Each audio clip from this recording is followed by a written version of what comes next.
Hello and welcome to our channel 1 is to 2 Trading. My name is Rahul and I hope you are doing good and had a good profitable day. आज market ने काफ़ी अच्छा momentum दिया, वो भी bearish side का, लेकिन unfortunately हम मार्केट में अवेलेबल ही नहीं थे ट्रेड के लिए। तो चलिए चलते हैं अपनी स्क्रीन पे और देखते हैं कहाँ कहाँ हमारे पॉसिबल ट्रेड्स बन सकते थे।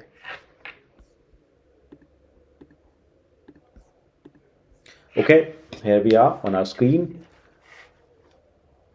As you can see market यहाँ पे ओपन हुई 9:15 29 दिसंबर। अच्छी खासी मार्केट ने एक बेयरिश कैंडल बनाई, वो भी एक लेवल पे, बट यहाँ पे तुरंत हमारा ट्रेड नहीं बनता था बिकॉज हमारे नेक्स्ट लेवल बहुत ही पास थे, तो कहीं ना कहीं हमें रेजिस्टेंस सपोर्ट फेस करना पड़ता। बट अब आप देखोगे तो मार्केट ने जो सेकंड कैंडल बना दी ना, ये बहुत ही अच्छी कैंडल है। इस कैंडल को हम बोलते हैं LLD, यानी कि लॉन्ग लेग्ड डोजी। ठीक है, अब देखोगे तो कहीं ना कहीं मार्केट ने इस कैंडल में जो रीसेंट सेलर्स थे, यानी कि फर्स्ट कैंडल के सेलर्स थे, उनकी लिक्विडिटी ली। ठीक है, अब हम क्या कर सकते हैं, हमें ये समझ आ गया कि कहीं ना कहीं मार्केट में जो सेलिंग का ट्रेंड था बहुत ज़्यादा स्ट्रॉन्ग नहीं था। ठीक है, तो हमें ये पता है कि अगर मार्केट में एक सेलर्स आए हैं और उसके बाद एक अच्छी खासी लॉन्ग लेग डूजी बन चुकी है, तो कहीं ना कहीं मार्केट अब यहाँ पे थोड़े टाइम का रिट्रेसमेंट या रिवर्स हो सकता है अपने नेक्स्ट लेवल के लिए।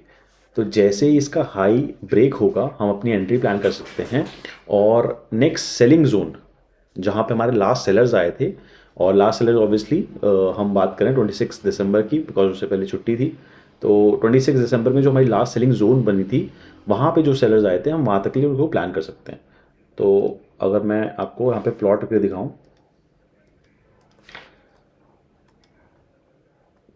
तो कहीं ना कहीं ये हमारे 60-70% का एसएल हो सकता है और ये हमारा एक टारगेट हो सकता है। इट कैन बी इधर दिस और प्रॉब्ली दिस। ठीक है, वो हमारे ऊपर है कि हम कहाँ तक सेटिस्फाई हो सकते हैं। इसी चीज़ को हम प्रीमियम के चार्ट पे देखते हैं। Okay, so here here also you can see कि मार्केट में पहले open equal to high candle बनी प्रीमियम पे, बट मार्केट ने यहाँ पे सपोर्ट ले लिया, पिवट पॉइंट से सपोर्ट लिया, और उसके बाद ही एक अच्छी खासी अपने को बुलिश हरामी कैंडल देखने को मिल गई। ठीक है, तो हमें यहाँ भी थोड़ा सा इंडिकेशन मिल गया कि मार्केट अभी यहाँ पे सपोर्ट ले चुका है और कहीं ना कहीं थोड़ा सा ऊपर जा सकता है। ऑलरेडी मार्केट यहाँ पे सपोर्ट ले चुका है, तो उसका जो नेक्स्ट रेजिस्टेंस है वो ये लेवल है। तो इट इज़ नॉट नेसेसरी कि हम इसी लेवल तक वेट करें, वो हमारे ऊपर है कि हम छोटा टारगेट लेके भी निकल सकते हैं। तो बट ये है कि हमारे पास स्कोप है कि हम मिनिमम 8 से 10 पॉइंट यहाँ पे ले ही सकते हैं। अगर हम पूरा का पूरा कैप्चर करते तो पॉसिबली 17-18 पॉइंट के आसपास हम कैप्चर कर सकते थे, और नहीं भी तो अगर हमें 1:1 भी लेना है तो बहुत ईजिली हम 1:1 लेके 13-14 पॉइंट के साथ यहाँ पे निकल सकते हैं। ठीक है, तो ये हमारा एक फर्स्ट ट्रेड हो सकता है। अब इसी में अगर हम बात करें कि मार्केट ने फिर क्या किया, तो आप देखोगे कि कहीं ना कहीं हमारा जो ट्रेंड था ना वो पूरा बियरिश था। डेटा भी हमको कहीं ना कहीं बियरिश ही बता रहा था कि हमारा मार्केट में सेलर्स अच्छे खासे प्रेजेंट है और मार्केट बियरिश साइड का ही मोमेंटम मोस्ट प्रॉब्ली दे सकता है। तो हमें अपॉर्चुनिटीज़ भी ज़्यादा से ज़्यादा वही देखनी थी। अगर आपका ये मिस भी हो जाता ना, that is also okay, but ये अच्छा ट्रेड था बिकॉज यहाँ पे मार्केट में लिक्विडिटी ले ली गई थी।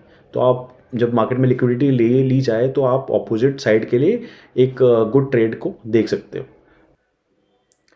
अब जब मार्केट एक अच्छे खासे लेवल पे आ गई और मार्केट साइडवेज हो गई, ठीक है, और आपको यहाँ पे दो डोजी दिखने को मिले, उसी के बाद एक अच्छा खासा shooting star which is a bearish candle ये देखने को मिला और की लेवल भी मिला।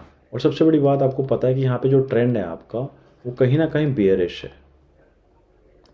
ठीक है, तो बेयरिश ट्रेंड के बाद आपको ऐसी अपॉर्चुनिटीज़ देखने को मिले और आपका ऑलरेडी मार्केट ने लिक्विडिटी ले लिया।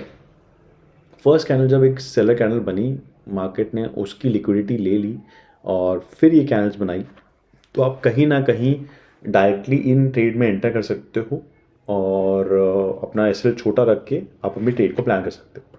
तो हमारा जो सेकंड ट्रेड हो सकता था वो इसी कैंडल के नीचे यानी कि शूटिंग स्टार के लो ब्रेक होते ही हो सकता था, और कहीं ना कहीं हमारा फर्स्ट टारगेट ये कैंडल हो सकती थी जहाँ पे हमारी फर्स्ट बाइंग स्टार्ट हुई थी, या फिर बिकॉज हमें पता है कि मार्केट ने लिक्विडिटी ले ली है एक साइड की, और ट्रेंड भी हमारा बेयरिश है, तो आप अच्छा खासा पॉइंट भी कैप्चर कर सकते थे यानी कि नेक्स्ट लेवल तक भी कैप्चर कर सकते थे।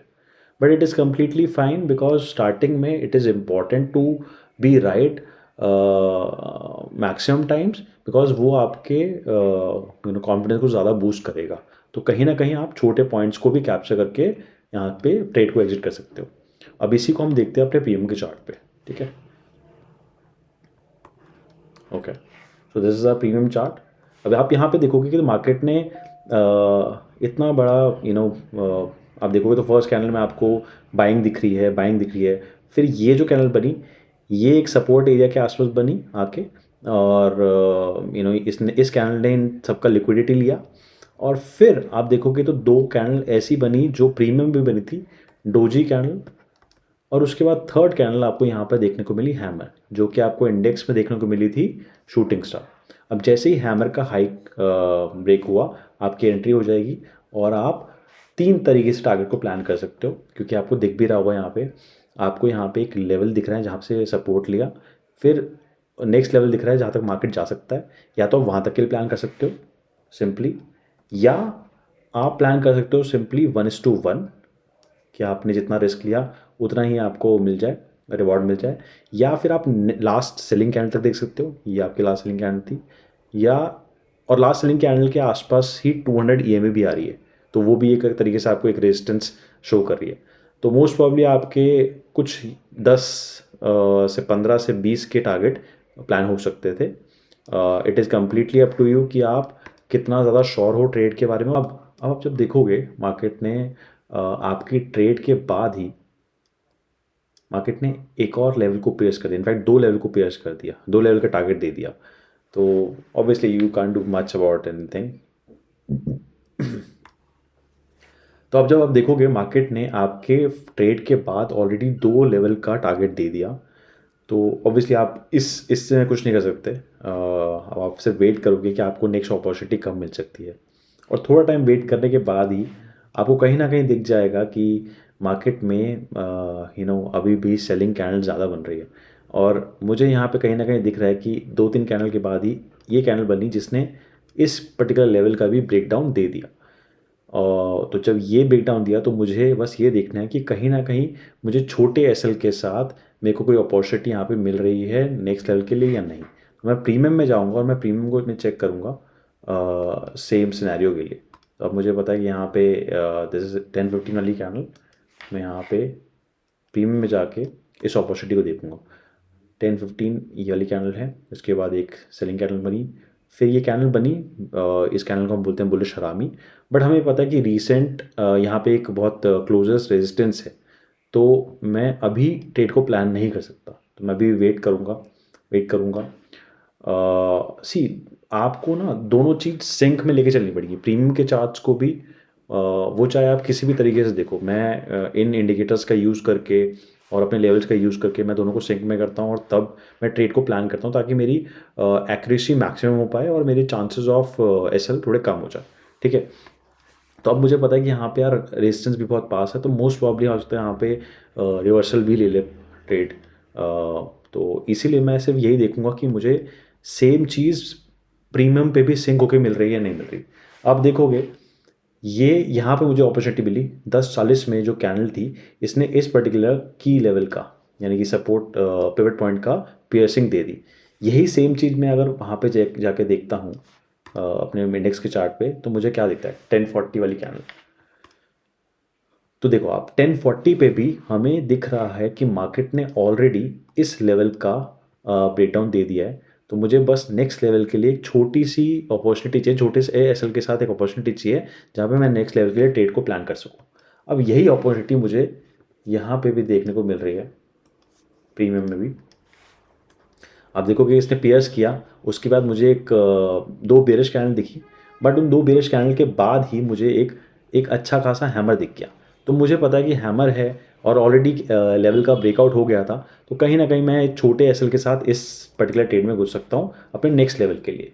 तो कहीं ना कहीं मेरी यहाँ पे एंट्री हो सकती है एक छोटे एसएल के साथ, यानी कि यहाँ पे आप देखोगे मेरा एसएल मात्र 5-5.5 रुपये का मेरा एसएल आ रहा है, और मेरा टारगेट का जो पाथ है वो बहुत लंबा है, मतलब 20-21 पॉइंट का टारगेट है। 1:4 अप्रॉक्सीमेटली का मेरा रिस्क टू रिवॉर्ड भी आ रहा है। But it is not necessary कि आप 1:4 लो, आप या तो 1:1 लेके निकल सकते हो, या फिर आप 10 से 15 पॉइंट एक स्टैटिक पॉइंट भी रख सकते हो।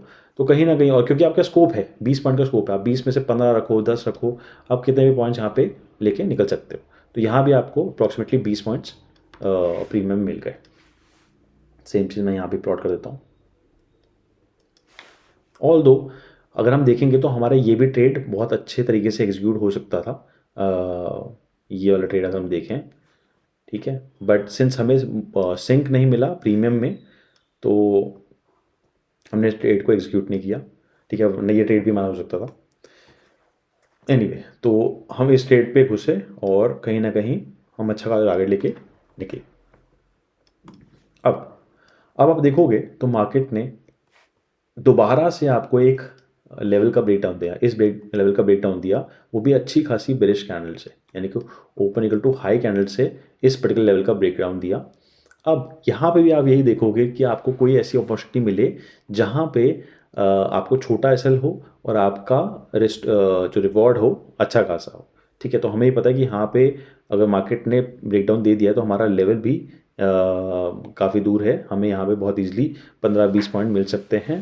बट हमें बस एक अपॉर्चुनिटी ढूंढनी है जहाँ पे हमारा एसएल थोड़ा सा छोटा हो। अब यही चीज़ अगर हम प्रीमियम में जाके देखते हैं तो यहाँ पे 11:15 वाली कैंडल है,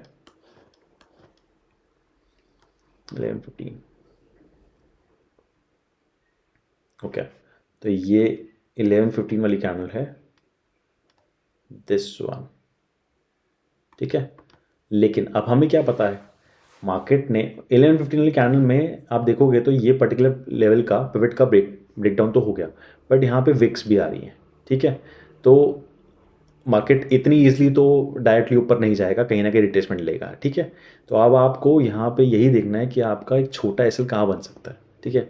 तो आप देखोगे नेक्स्ट कैंडल बनी, उसमें विक्स आई, ठीक है। अब इसके हाई के ऊपर भी आप अपना ट्रेड को प्लान कर सकते हो, नहीं तो आप थोड़ा वेट करोगे। नेक्स्ट कैंडल आपको बेरिश कैंडल दिखी, यानी कि इसने एनगल्फ कर लिया पूरा का पूरा अपने लास्ट जितने भी ग्रीन कैंडल थी उसको एनगल्फ कर लिया। अब मार्केट फिर दोबारा थोड़ा साइडवेज हुई, फिर नीचे आई, फिर दोबारा एक कैंडल बनी अच्छी खासी, और उस कैंडल के बाद एक बुलिश हरामी कैंडल बनी,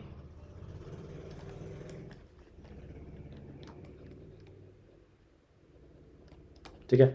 बुलिश हरामी का क्या रूल होता है कि उसका हाई अगर ब्रेक होता है और ऑब्वियसली ट्रेंड में है तो ज़्यादा रेलिवेंट हो जाता है। तो इसका हाई ब्रेक होता है तो आप एंट्री लेते हो, इसके लो पे ही आप अपनी एसएल को रखते हो। बट अभी भी हमें शॉर्ट ही नहीं है, वाई, बिकॉज अब देखो मार्केट जब ये नीचे आ रहा है तो ये सेलिंग करते हुए आ रहा है, तो यहाँ भी एक सेलिंग है, यहाँ भी एक सेलिंग है, तो कहीं ना कहीं मार्केट अगर ट्रेंड में भी है तो भी यहाँ से रिट्रेसमेंट ले सकता है, ठीक है। तो आप क्या करोगे, अभी भी वेट करोगे और अपॉर्चुनिटी को देखोगे। तो मार्केट ने जब मार्केट बुलिश रामी बना के ऊपर भी गया तो भी यहाँ से रिट्रेसमेंट लिया और एक सेलिंग आई। फिर मार्केट में दो कैंडल बनी, एक हैमर, रेड हैमर, और एक छोटा सा एक और ग्रीन कैंडल। अब इसी ग्रीन कैंडल के हाई पे हम अपने ट्रेड को प्लान कर सकते हैं, क्योंकि हमें पता है कि मार्केट अब रिट्रेसमेंट ले चुका है एक तरीके से, एक बार सेलिंग कैंडल की रिस्पेक्ट कर चुका है। अब बिकॉज वो ट्रेंड में है तो कहीं ना कहीं वो ऊपर जाएगा ही जाएगा। और कहाँ तक जा सकता है, हमें यहाँ पे कोई टारगेट नहीं दिख रहा, कोई पिवट पॉइंट नहीं दिख रहा, तो मोस्ट प्रॉब्ली हम अपने लास्ट हाई तक प्लान कर सकते हैं, या फिर 1:1 ले सकते हैं। इस तरीके से हम प्लान कर सकते हैं अपने ट्रेड को।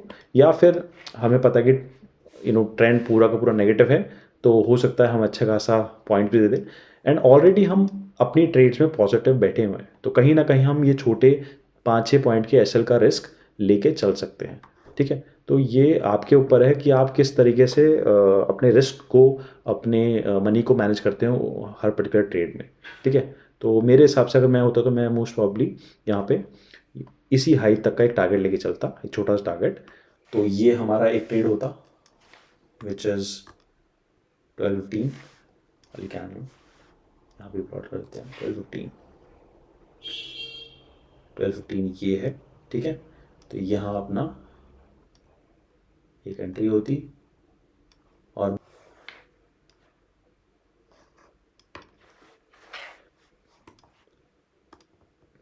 तो यहाँ अपनी 1250 वाली कैंडल यहाँ पे अपनी एंट्री होती और मोस्ट प्रोबेबली अपना यहीं तक का एक टारगेट होता जहाँ पे अपने बाइंग हुई थी, ठीक है। यहाँ तक मैं टारगेट लेके चलता मोस्ट प्रोबेबली, बट ऑब्वियसली हमारे पास स्कोप है नेक्स्ट लेवल तक के लिए, तो हम यहाँ तक भी ले कर सकते थे, बट ठीक है, जहाँ पे हमारी बाइंग हुई हम वहाँ तक के लिए प्लान कर सकते हैं, ठीक है। अब इसके बाद सिंस मार्केट में अच्छा खासा मोमेंटम आ चुका है, तो मोस्ट प्रोबेबली मैं इसके बाद ट्रेड्स को नहीं देखता, क्योंकि मार्केट इधर साइडवेज होती या फिर अगर रिवर्सल प्लान करती तो पहले वो लास्ट सेलिंग कैंडल को ब्रेक करती, उसका रिट्रेसमेंट करती और फिर अपना कोई अच्छा खासा रिवर्सल देती कॉल साइड के लिए, ठीक है। तो इसके बाद मुझे सारा का सारा मार्केट पूरा का पूरा साइडवेज ही दिखा मोस्ट प्रोबेबली, और मुझे कोई छोटे एसएल के साथ ट्रेड्स नहीं दिखे। आप देखोगे तो बड़ी बड़ी सेलिंग हो रही है, तो कोई अपॉर्चुनिटी यहाँ पे दिख नहीं पा रही है, ठीक है। बहुत अच्छे तरीके से अपॉर्चुनिटी दिख नहीं पा रही है, तो कहीं ना कहीं मैं यहाँ पे शायद ट्रेड लेता। एक ट्रेड मोस्ट प्रॉब्ली मैं यहाँ पे शायद ले लेता इस शूटिंग स्टार को देख के। आप देखोगे तो ये शूटिंग स्टार बना है और एक लेवल पे बना है। मार्केट ने एक बार ब्रेकडाउन दिया, ब्रेकडाउन देने के बाद एक बड़ी कैंडल बना दी, बट लेवल को टच नहीं किया। फिर मार्केट दोबारा ऊपर गया, फिर साइडवेज होके फिर डायरेक्टली एक कैंडल बना दी सेलिंग की, फिर एक और रिटेस्टमेंट दे दिया एक ही कैंडल में, बट उसके बाद तुरंत इसी जोन पे एक अच्छा खासा शूटिंग स्टार बना दिया। तो कहीं ना कहीं हो सकता है कि मैं शूटिंग स्टार के लो पे अपने ट्रेड को प्लान करता और मोस्ट प्रॉब्ली इसी एरिया तक मैं अपना टारगेट रखता। तो इसको भी हम एक बार देख लेते हैं। दिस इज 225 वाली कैंडल, 225, ओके, ठीक है। ये अपनी कैंडल है। यहाँ पे आप देखोगे तो यहाँ पे हैमर बना है। 225 के हाई पे हम अपने ट्रेड को प्लान करते, इसी का लो एसएल रखते और कहीं ना कहीं लास्ट सेलिंग कैंडल तक के लिए अपना टारगेट रखते हैं। तो आप देखोगे तो अच्छा खासा यहाँ भी 1.1:1.5 का रिस्क टू रिवॉर्ड हमको मिल चुका है। तो ये कुछ हमारी ट्रेड्स होती आज की अप्रॉक्सीमेटली 4 से 5 ट्रेड्स हमको यहाँ पे देखने को मिली है। मैं बोलूँगा कि बहुत ही बेहतरीन तरीके से निफ्टी ने आज मूवमेंट दिया है और काफ़ी अच्छे पॉइंट्स यहाँ पे कैप्चर हुए, ठीक है। मतलब यहाँ पे एसएल अगर ढंग से देखें तो एसएल जाने के चांसेस बहुत ही मिनिमल थे, अगर ट्रेड को अच्छे से प्लान करते और हमें मोमेंटम को ही फॉलो करते हुए चलते तो अप्रॉक्सीमेटली 1 2 3 4 5 ट्रेड्स तो बहुत सेफ हैंड से यहाँ पे बन सकते थे। तो this was all about today. Thank you so much for watching our video. I hope आप लोग को वीडियो पसंद आ रही होगी। हम और अच्छे से एक्सप्लेन करने का ट्राई करेंगे अपनी और वीडियोज़ में और नए नए कॉन्सेप्ट्स को लेके आएंगे। Till then please do share our videos, like and subscribe our channel. Take care and keep trading.